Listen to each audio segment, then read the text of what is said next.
কি ফিলিস্তিন নামটা শুনিয়ে এড়িয়ে যাচ্ছেন? যান, এড়িয়ে যান। কেননা ফিলিস্তিন তো আর আমাদের বাংলাদেশ না। কোনো সমস্যা নেই, এড়িয়ে যান।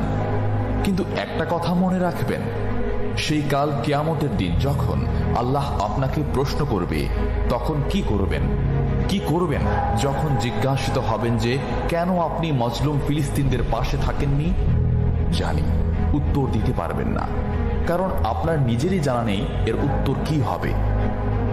এখন হয়তো বলতে পারেন যে আমি কি করে ফিলিস্তিনে গিয়ে মজলুমদের পাশে থাকব, কি করে এত দূর গিয়ে সাহায্য করব? হ্যাঁ, এইরকম প্রশ্ন যদি আপনার মনে উদয় হয়ে থাকে, তাহলে অবশ্যই আপনার মনে অলসতা আর বজ্রে ভরা। এই আধুনিক যুগে অস্ত্রের চেয়ে পাওয়ার হচ্ছে মিডিয়া, তাই মিডিয়ায় বেশি বেশি করে তা প্রচার করুন। হ্যাশট্যাগের মাধ্যমে প্রতিবাদ করুন। এই ক্ষুদ্র প্রতিবাদ একদিন অনেক বড় প্রতিবাদ হয়ে দাঁড়াবে।